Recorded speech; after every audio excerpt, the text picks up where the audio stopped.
বিশ্ব রাজনীতির দাবার বোর্ডে সবচেয়ে গুরুত্বপূর্ণ গুটি হয়ে দাঁড়িয়েছে হরমুজ প্রণালী। এই হরমুজকে কেন্দ্র করে আমেরিকা মেতেছিল এক নোংরা খেলায়।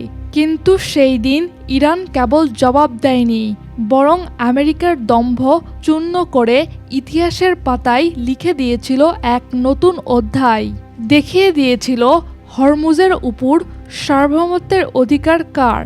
ঠিক বেলা ৩টার পর দিগন্তে ভেসে ওঠে এক দানবীয় এয়ারক্রাফট, যা আমেরিকার গর্ব এবং তাদের সবথেকে শক্তিশালী aircraft carrier Gerald R Ford.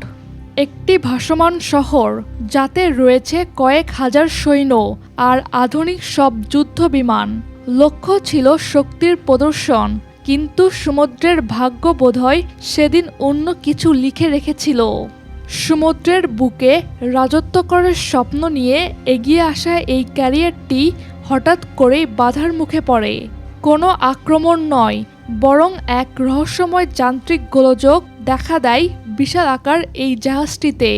বাইরে থেকে বোঝার উপায় ছিল না ঠিক কী ঘটেছে, কিন্তু ভেতরে সামরিক কর্তারা বুঝতে পারছিলেন এই দানব আজ তার পূর্ণ শক্তিতে লড়তে অক্ষম। এক অঘোষিত বার্তার মতো এই শক্তিশালী জাহাজটি পিছু হটতে বাধ্য হয়।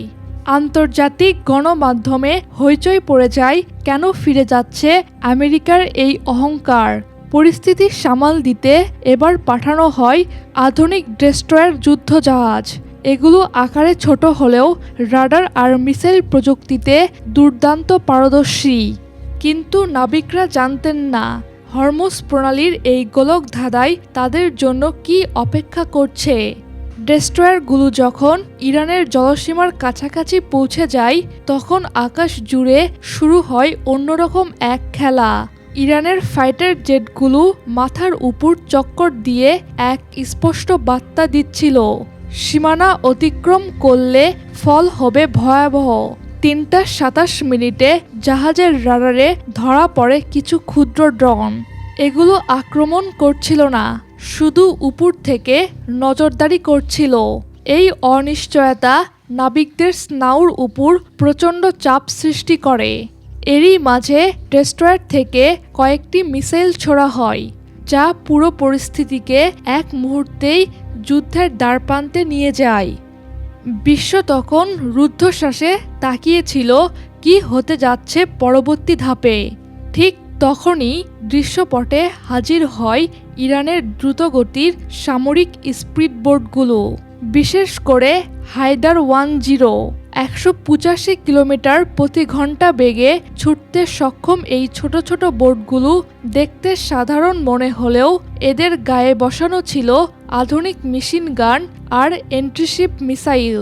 কৌশলটি ছিল সোয়ার্ম অ্যাটাক, অর্থাৎ একসাথে শত শত বোট চারপাশ থেকে ঘিরে ফেলা। বিশাল আকারের ডেস্ট্রয়ারগুলো তৈরি ছিল বড় বড় লক্ষ্যবস্তু ধ্বংস করার জন্য। কিন্তু মাছি বা মৌমাছির মতো ধেয়ে আসা এই অসংখ্য ছোট ছোট বোটকে ট্র্যাক করা আধুনিক রাডারের জন্য এক দুঃস্বপ্ন হয়ে দাঁড়ায়। একসময় দেখা যায় একটি বা দুটি নয়, বরং কয়েকশো স্পিডবোট সমুদ্রের বুকে ঢেউ তুলে মার্কিন জাহাজের দিকে এগিয়ে আসছে। আধুনিক প্রযুক্তি বনাম সংখ্যাতাত্ত্বিক কৌশলের এই অসম যুদ্ধে শেষ পর্যন্ত বুদ্ধিমত্তারই জয় হয়। ডেস্ট্রয়ারগুলো বুঝতে পারে এই অবস্থায় সামনে এগোনো মানেই আত্মঘাতী হওয়া। একটি ছোট ভুল ডেকে আনতে পারে বিশ্বযুদ্ধ। তাই প্রাণহানি আর ক্ষয়ক্ষতি এড়াতে তারা নিরাপদ দূরত্বে সরে যায়। এই ঘটনাটি বিশ্বকে একটি চরম সত্য মনে করিয়ে দেয়। যুদ্ধ কেবল বড় অস্ত্রের খেলা নয়, বরং সঠিক সময়ে সঠিক কৌশলের প্রয়োগই জয় নিশ্চিত করে। হরমুজ প্রণালী আজও উত্তপ্ত, আজও সেখানে শক্তির লড়াই চলছে। তবে সেই দিনের ঘটনাটি ইতিহাসের পাতায় প্রযুক্তির সীমাবদ্ধতা আর সাহসিকতার এক অনন্য উদাহরণ হয়ে রয়ে যাবে।